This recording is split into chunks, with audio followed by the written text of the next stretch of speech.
Joey Logano just revealed the one thing Connor can't escape, and it is terrifying news for Connor Zilisch. According to a three-time champion, there is one hidden problem this kid simply cannot escape, no matter how talented he is. And after the disaster at Chicagoland, it is now impossible to ignore. Connor Zilisch was supposed to be the next big thing in NASCAR. He is only 19, yet right now he cannot seem to catch a single break.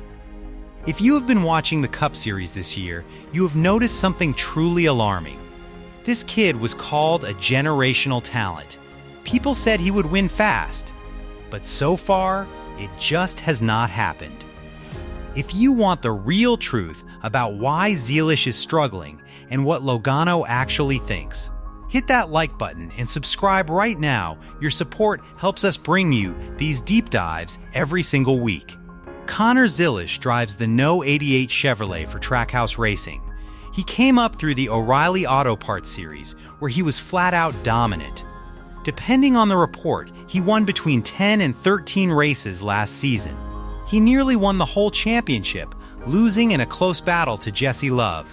His most recent series win came in May at Watkins Glen.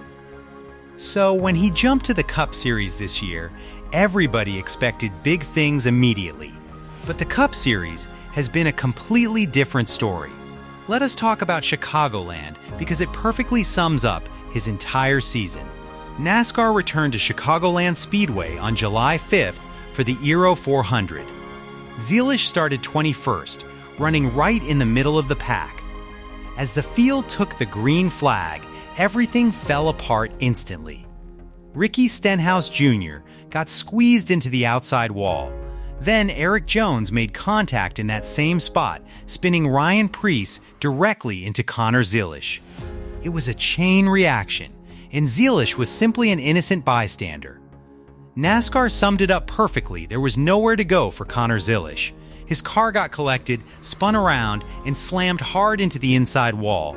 The front end was completely destroyed. On the radio, you could hear exactly how crushed he was. He said, "We're destroyed.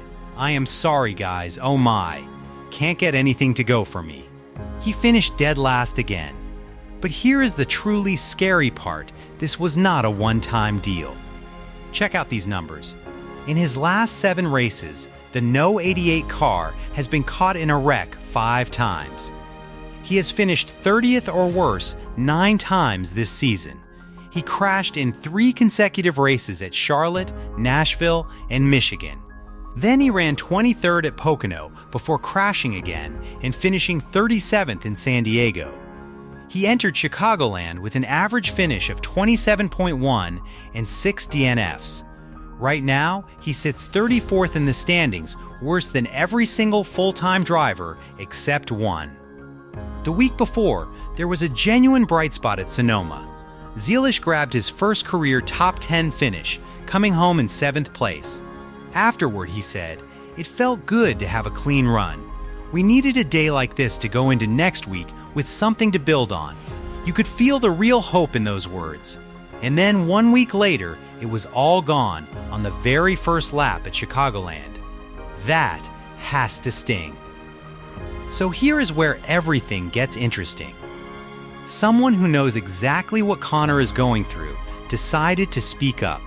That someone is Joey Logano, a 3-time Cup Series champion who was once the exact same kind of hyped-up young driver that Connor is right now. On a recent podcast, Logano got completely real. He said Connor was dubbed that guy, and he was that in the O'Reilly series, just like I was when I started over there. Won my 3rd race. Then he explained the dangerous trap these young stars fall into, this whole hype, living up to the hype, get to the cup level, uh-oh. That's exactly what happened to me the first 2 years. This is the hidden problem Connor simply cannot escape. Logano says the move up to the Cup Series is brutally hard. He stated, "The jump from the O'Reilly Series to the Cup Series is the largest jump in motorsports, period, hands down. There's not a larger jump from a talent level. Everybody in the Cup Series can go to the O'Reilly Series and win today. every single one of them. He even told a humbling personal story. He said, "I thought those guys that run in the back every week, I'm like, they suck. I can beat them. And then I'm watching them just laying 2 black marks off the corner.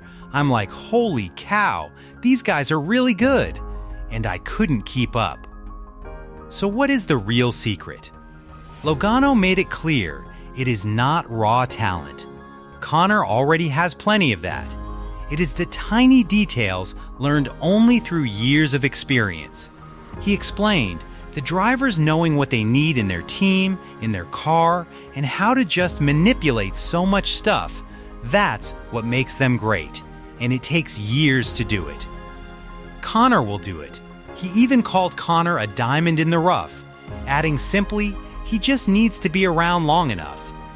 And here is the part that should give every young driver genuine hope. Logano almost did not make it himself. He was once a can't-miss prospect for Joe Gibbs Racing, then lost his ride after the 2012 season. Roger Penske gave him a second chance, and the result was 3 championships. But Logano says it was far closer than anyone remembers. His words were powerful. "I almost lost my chance. I was this close to not making it. Forget 3 championships, not making it. Not driving race cars. And we need to give these younger guys a chance to keep up and catch up." The good news for Zilisch is that Trackhouse Racing has him locked in through 2027. He is not going anywhere. To be fair, the entire Trackhouse team has struggled this year. Ross Chastain sits around 22nd. Shane Van Gisbergen is 14th, largely thanks to 2 road course wins. So it is not just a Connor problem, it is a genuine team-wide slump. On that same podcast, Logano also raised something that clearly still bothers him, how differently fans treat young drivers. He said, "To this day, I still get booed like you wouldn't believe for the things I did when I was 19 years old." Then he pointed at Carson Hocevar. "This kid comes in and wrecks way more people than I ever did, and people love him." But Logano praised Hocevar genuinely, saying, "I think Carson's great for the sport. He brings a ton of new fans. The way he speaks, he's just younger." That raises a real question about Connor Zilisch. When a young driver struggles repeatedly, will fans give him patience or turn on him the way they once turned on Logano? After Chicagoland, Zilisch responded with quiet but powerful words on social media. "This sport will knock you down, but it's up to you to choose whether or not to stand back up." Head down. He completed only 52 of 373 laps at Charlotte, 71 of 300 at Nashville, and just 8 laps at Michigan. Yet road courses have consistently shown his true ceiling. His Sonoma top 10 and his second-place O'Reilly finish that same weekend proved the raw talent is absolutely real. For now, Connor gets another shot next Sunday, July 12th, at Atlanta. After the season he has endured, he could really use one clean and complete day. This channel is brand new, and we are genuinely working toward our goal of 1,000 subscribers. Every like and subscription helps us grow and keep delivering stories like this one. If you believe Connor Zilisch deserves a real chance to prove himself, please like this video and subscribe. It truly means everything to us. Next week, we are breaking down Atlanta in full. Will Zilisch finally get his clean race? Now we want to hear from you. Do you think Connor Zilisch will turn this season around, or is the pressure becoming too heavy too fast? Drop your honest thoughts in the comments below.